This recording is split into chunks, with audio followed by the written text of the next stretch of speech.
Hello student, in standard 10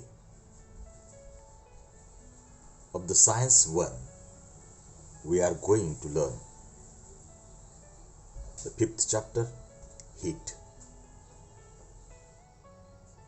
Means in Marathi it is Ushnata.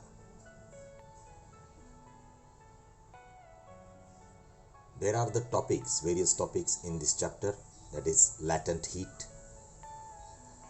anomalous behavior of the water, specific heat capacity, regulation, dew point and the humidity. The chapters having near about 5 to 6 marks of the weightage. So there is a important part is about anomalous behavior of the water,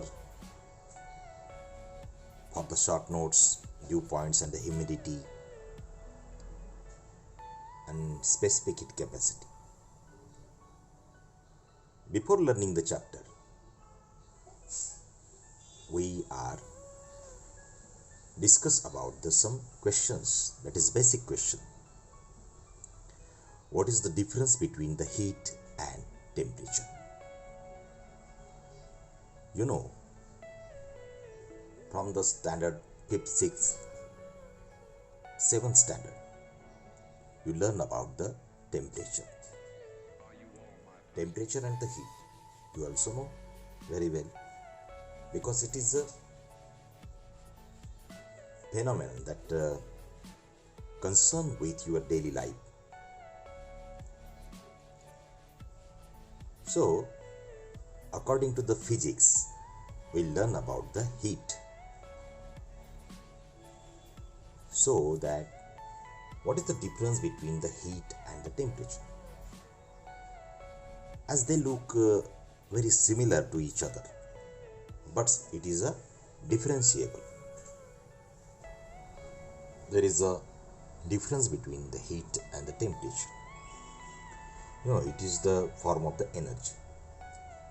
Heat is a form of energy, whereas it is a thermal condition of the body.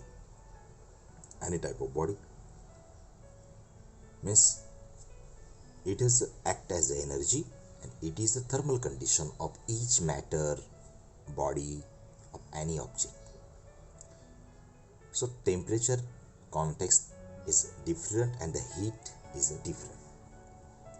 It is transferable, we can transfer, but the temperature of the any body, if required to transfer, maybe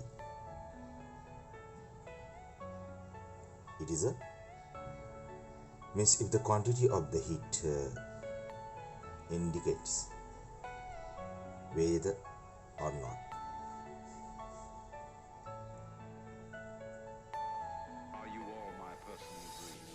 Then it is transfer. Causes, it is a due to the cause, any cause for the heating any object, and this is the effect due to the atmosphere or any type of conditions. The unit of the heat is a joule and the temperature unit, SI unit, is a Kelvin.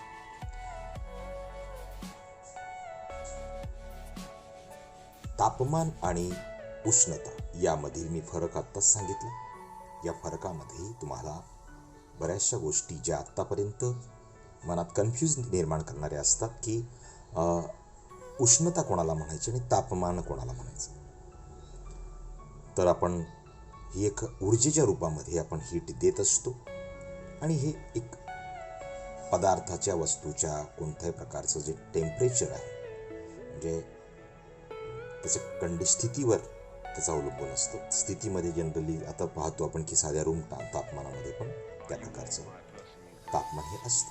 अत्यंत शून्य तापमान पण असतं, त्याच्याहून कमी पण असतं, म्हणजे त्या स्थितीवर डिपेंड आहे. ट्रान्सफरेबल, एका ठिकाणाहून दुसऱ्या ठिकाणी ती ट्रान्सफर एनर्जी असल्यामुळे ती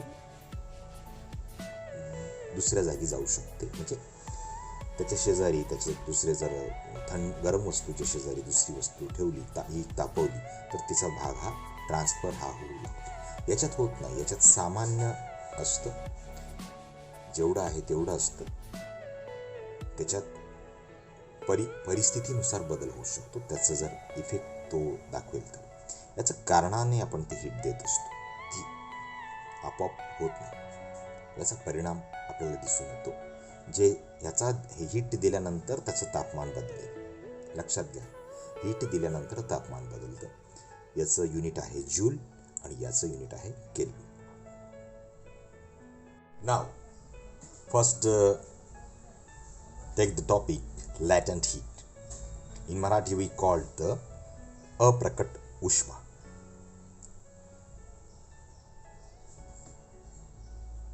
take the few pieces of the ice in the glass beaker. याच्यामध्ये आपण आईसचे क्यूब घेतले, त्याला स्टँड, हे बर्नर, आणि या स्टँडवर ते रचना या प्रकारे केलेली आहे. बर्फाचे तुकडे आपण घेतलेत त्याच्यात, आणि त्याला थर्मामीटर जोडलेला आहे. Insert the bulb of the thermometer in ice and measure the temperature. Put the beaker on the stand and heat the ice using the burner. Record the temperature using the thermometer after every minute. प्रत्येक मिनिटाला तुम्ही या थर्मामीटरचं तापमान घ्यायचं. स्टर the mixture. आता हळूहळू काय होईल की या बर्फाचं पाण्यामध्ये रूपांतर व्हायला सुरुवात होईल, कारण तुम्ही हीट देत आहात. पण आता ही हीट ज्यावेळेस तुम्ही देत आहात तेव्हा जोपर्यंत याचं पूर्ण पाण्यात रूपांतर होत नाही तोपर्यंत 0°C तापमान दाखवणार. कारण त्याच्यात जोपर्यंत बर्फ आहे तोपर्यंत त्याचं 0° तापमान हे दाखवणार. आणि संपूर्ण हीट ज्यावेळेस continuous heating even after ice start melting, त्याचा सगळा जो बर्फचं पाण्यात रूपांतर होईपर्यंत तुम्ही त्याला हीट देतात. अशी ही रचना आपल्याला करायचं आहे. तर याचं ऑब्झर्वेशन आपण आता बघूया. याचं ऑब्झर्वेशनमध्ये the temperature of the mixture remains 0° till the ice melts completely. याचं पहिलं ऑब्झर्वेशन आपल्याला लक्षात येईल की त्याचं कायम ते 0°C जोपर्यंत त्याचा आईस मेल्ट होत नाही. If we continue the heating, the temperature of the water start rising and reaches at 100°C. आता हे माहीत असेल तुम्हाला की 100°C पाणी उकळायला लागतं.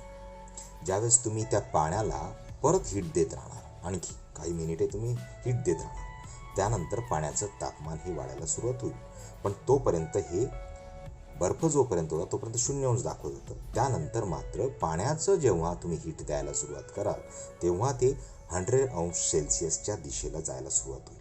The temperature of water remains constant at 100°C till the water converts into the steam. आता ते पाणी जे आहे ते पाणी उकळायला लागेल. ते उकळल्यानंतर त्याचं स्टीममध्ये कन्व्हर्शन होईल. हे स्टीममध्ये कन्व्हर्शन होताना म्हणजे the temperature of the water remains constant, तोपर्यंत ते पण 100°C पर्यंत स्थिर राहणार आहे, जोपर्यंत त्याचं वाफेत रूपांतर होत नाही तोपर्यंत. असा हा प्रयोगाचा एकूण ऑब्झर्वेशन्स आहेत. या प्रयोग करताना या ज्या मी 3 स्टेजेस सांगितल्या, या 3 स्टेजेस तुमच्या पुस्तकात सुद्धा दिलेल्या आहेत की त्याला कसं कन्व्हर्शन होत असतं.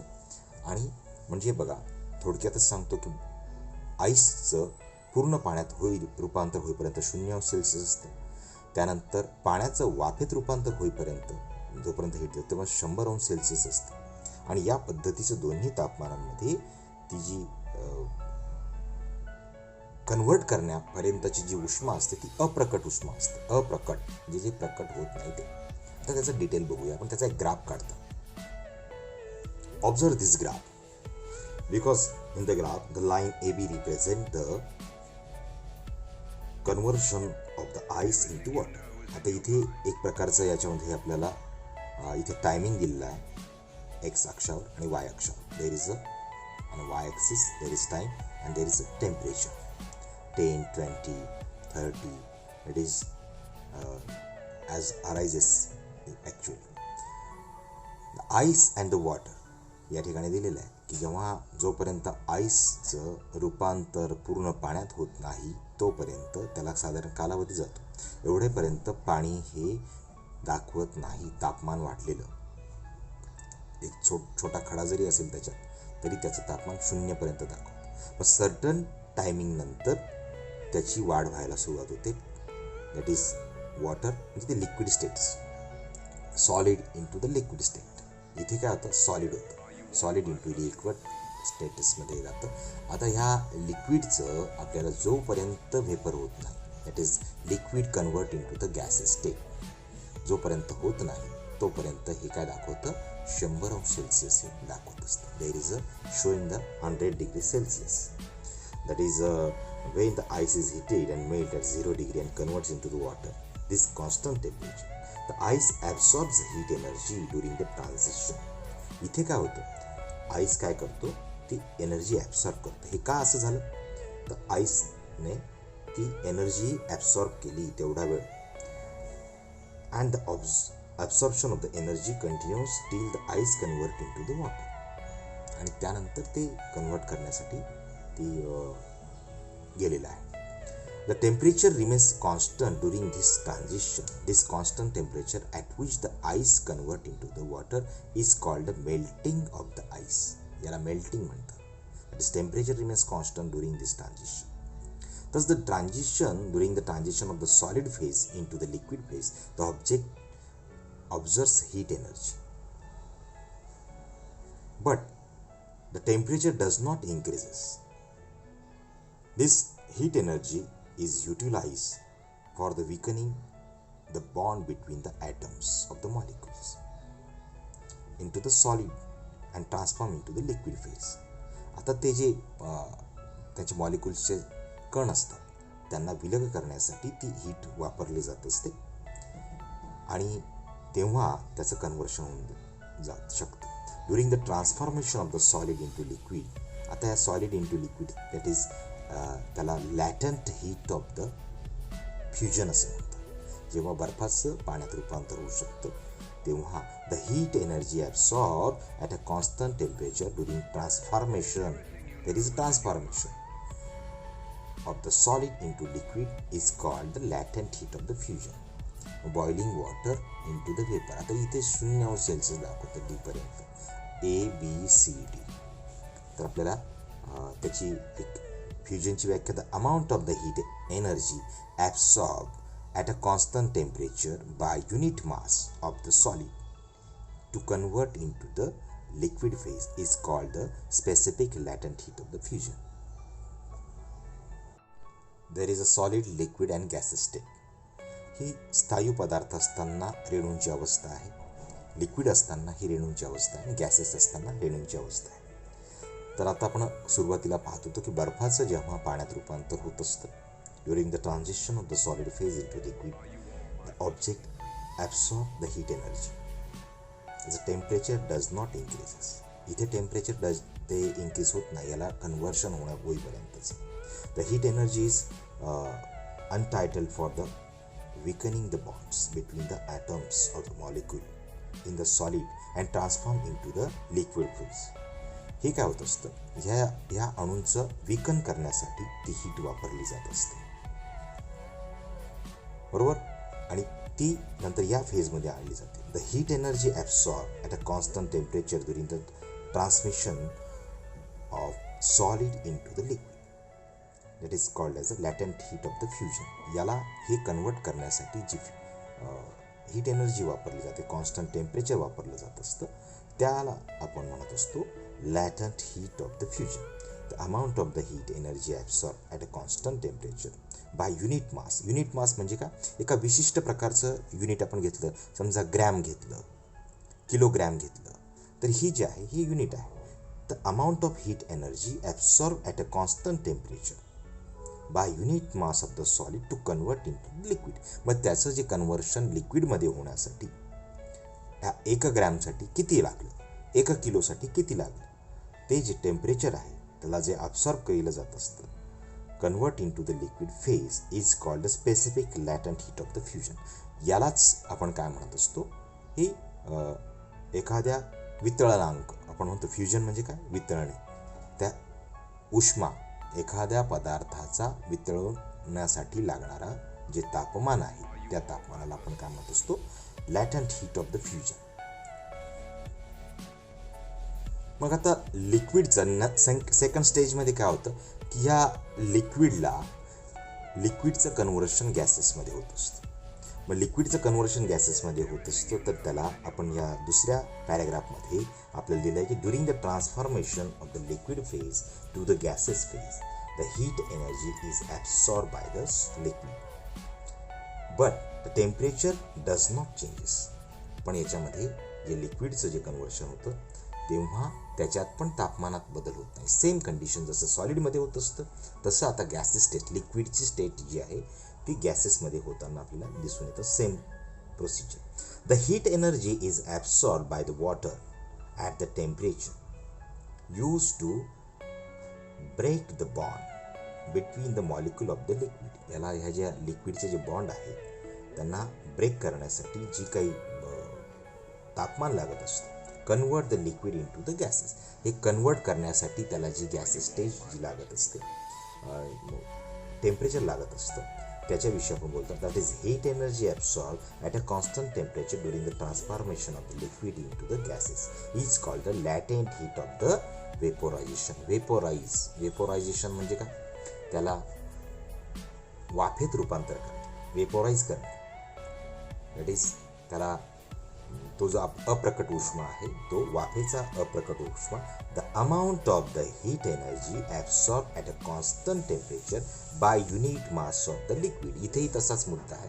युनिट मास त्याचं जे लिटरमध्ये आहे किंवा मिलीलिटरमध्ये आहे, ही जे आहे त्याचं युनिट छोटंसं जे आहे that is amount of heat energy. त्या एका मिलीलिटरसाठी जी काही हीट लागते त्या प्रमाणामध्ये bye unit mass of the liquid to convert into the gaseous phase is called the specific latent heat of the vaporization. तर त्याला वाफेचा अप्रकट उष्मा असं म्हटलं जात असतं. तुमच्या पुस्तकामध्ये एक तक्ता दिलेला आहे. या तक्त्यामध्ये जो प्रत्येक पदार्थाचा हा वेगवेगळा आपण लॅटंट, स्पेसिफिक लॅटंट हीट ही व्यक्त होत असते. पण ही समुद्र सपाटीपासून जे ॲटमॉस्फेरिक प्रेशर असतं त्या दाबाचा विचार करून heat depends on the atmospheric pressure. That is the value of the melting point at the boiling point. Melting point, the temperature at which melt, temperature at which boil, that point is called as a melting point and boiling point. या शब्दावरूनच आपण ते तयार करू शकतो. Melting point, वॉटरचा जे आहे ice किंवा water यांचा बघा मेल्टिंग पॉईंट. आईस हा 0 अंश सेल्सिअसपर्यंत त्याचा मेल्टिंग होऊ शकतो. पण त्याच पाण्याचा जो बघा बॉइलिंग पॉईंट आहे 100 डिग्री सेल्सिअस. त्याच्यानंतर त्याची specific latent heat of fusion ती दिलेली आहे. ती जूल kg पर kg यांनी दिली, कॅलरी पर ग्रॅम. त्यानंतर स्पेसिफिक लॅटंट हीट ऑफ वेपोरायझेशन तर 2256 आणि कॅलरी पर ग्रॅम, किलो जूल पर ग्रॅम. त्याला किती लागत असते उष्मांक, याचाही कशा पद्धतीचं फ्युजन करण्यासाठी म्हणजे वितळांक जो असतो तो आपल्याला दिसून येतो. कॉपर धातूच्या बाबतीत दिलेला आहे. इथिल अल्कोहोल दिलेला आहे. हा बघा मेल्टिंग पॉईंट त्याचा -वर जातो, बॉइलिंग पॉईंट 70. तसे प्रत्येकाचे स्पेसिफिक लॅटंट हीट पण इथे ह्या तक्त्यात दिलेलं आहे. हे प्रत्येक पदार्थाचे वेगवेगळे असतात. केवळ आपण पाण्याचा आता अभ्यास केला, पण मात्र या ठिकाणी तुम्हाला वेगळं सिल्वर, गोल्ड, लीड तर यांचं फक्त माहिती म्हणून तुम्हाला दिलेली आहे की प्रत्येक पदार्थाचा different substance have different melting point and the boiling points. The value of melting point, boiling point depends on the atmospheric pressure. तो हवेचा जो दाब असतो त्यावर हा डिपेंड आहे आणि त्याचा परिणाम हा त्यानंतर तो त्याचे मॉलिक्युल्स जे आहेत ते चेंजेस होतात, जो आपण आधी आता समजून घेतला. तर अशा रीतीने आज आपण लॅटंट हीट आणि त्याचा जो टेम्परेचर वर्सेस टाईमचा ग्राफ आहे याची आकृती काढा, माहिती तुमच्या वहीमध्ये लिहा.